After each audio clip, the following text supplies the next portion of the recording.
Hello, कैसे प्यारे बच्चों आप सभी। मैं मंजू पांडे आप सभी का अपने यूट्यूब चैनल ज्ञान वाटिका में स्वागत करती हूँ।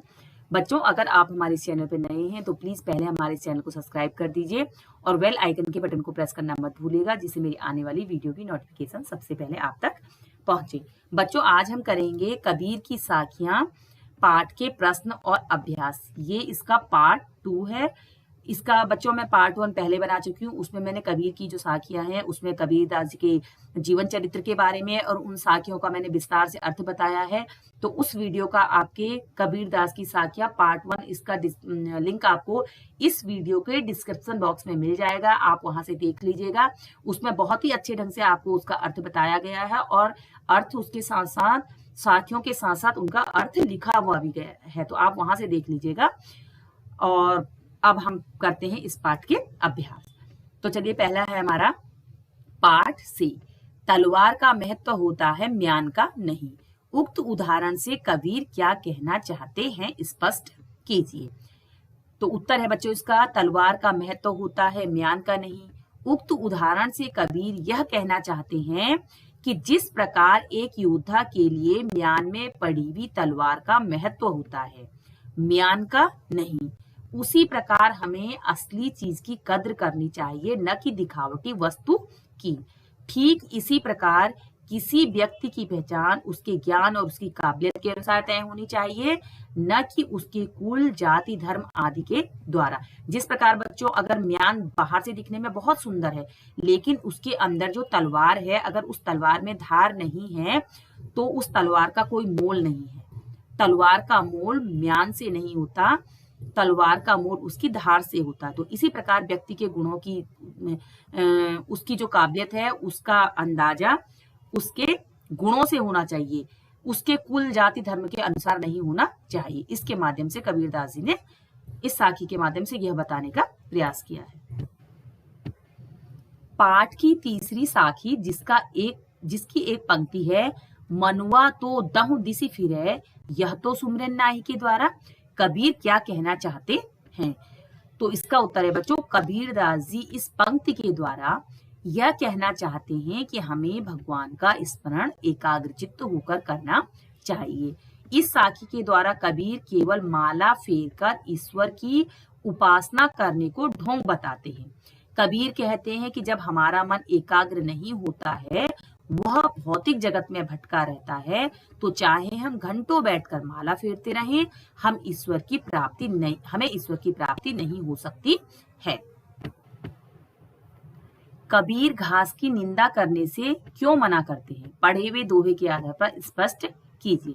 तो बच्चों, कबीर अपने दोहे में उस घास तक की निंदा करने से मना करते हैं जो हमारे पैरों के नीचे होती है, तले यानी नीचे होती है। कबीर कहते हैं कि जब यही घास उड़कर हमारी आंख में चली जाती है तो हमें बहुत कष्ट का अनुभव होता है। यहाँ घास दबे कुचले व्यक्तियों की प्रतीक है। तो कबीर के दोहों का संदेश यही है कि व्यक्ति या प्राणी चाहे वह जितना भी छोटा हो, उसे तुच्छ समझकर उसकी निंदा नहीं करनी चाहिए। हमें सबका सम्मान करना चाहिए। अब प्रश्न है आपका चौथा, मनुष्य के व्यवहार में ही दूसरों को विरोधी बना लेने वाले दोष होते हैं। यह भावार्थ किस दोहे से व्यक्त होता है? तो बच्चों, यह जो भावार्थ है, यह जग में बैरी कोई नहीं, जो मन शीतल होय, या आपा को डर दे, दया करे सब कोई, दोहे से व्यक्त होता है। अब आता है पाठ से आगे, या आपा को डाल दे, दया करे सब कोई, ऐसी बानी बोलिए, मन का आपा खोए। इन दोनों पंक्तियों में आपा को छोड़ देने या खो देने की बात कही गई है। आपा किस अर्थ में प्रयुक्त हुआ है? क्या आपा स्वार्थ के निकट का अर्थ देता है या घमंड का? तो उत्तर यह है बच्चों, या आपा को डार दे, दया करे सब कोई, ऐसी बानी बोलिए, मन का आपा को। इन दोनों पंक्तियों में आपा को छोड़ देने की बात कही गई है। पहली पंक्ति में आपा का अर्थ अहंकार है और दूसरी पंक्ति में आपा का अर्थ घमंड है। तो ये जो अर्थ हमारा स्पष्ट होता है, ये हमारा जो है घमंड के बारे में है, उसके निकट का अर्थ है। उसके बाद प्रश्न है, आपके विचार में आपा और आत्मविश्वास में तथा आपा और उत्साह में क्या कोई अंतर हो सकता है, स्पष्ट करें। तो आपा और आत्मविश्वास में तथा आपा और उत्साह में बहुत अंतर होता है। आपा और आत्मविश्वास, आपा का अर्थ है अहंकार, जबकि आत्मविश्वास का अर्थ होता है अपने ऊपर विश्वास। तो इन दोनों में बहुत अंतर है। आपा और उत्साह, अब आपा का अर्थ है अहंकार, जबकि उत्साह का अर्थ है किसी काम को करने का जोश। अब प्रश्न है बच्चों, सभी मनुष्य एक ही प्रकार से देखते हैं, सुनते हैं, पर एक समान विचार नहीं रखते। सभी अपनी अपनी मनोवृत्तियों के अनुसार कार्य करते हैं। पाठ में आई कबीर की किस साखी से उपयुक्त पंक्तियों के भाव मिलते हैं? एक समान होने के लिए आवश्यक क्या है, लिखिए। तो आवत गारी एक है, उल्टत होय अनेक, कह कबीर नहीं उल्टिए वही एक की एक। सभी मनुष्यों की प्रकृति एक समान नहीं होती है। अपनी अपनी प्रकृति के अनुसार सभी मनुष्य अपने अपने विचार रखते हैं और इसी कारण सभी मनुष्य एक समान नहीं होते हैं। मनुष्य के एक समान होने के लिए सबकी मनोवृत्तियों का एक समान होना आवश्यक है। कबीर के दोहों को साखी क्यों कहा जाता है, ज्ञात कीजिए। तो कबीर के दोहों को साखी इसलिए कहा जाता है क्योंकि कबीर के दोहों में हमें सीख यानी ज्ञान मिलता है। कबीर समाज में फैली कुरीतियों, जातीय भावनाओं और वह आडंबरों को इस सीख द्वारा समाप्त करना चाहते थे। अब है भाषा की बात। बोलचाल की क्षेत्रीय विशेषताओं के कारण शब्दों के उच्चारण में परिवर्तन होता है।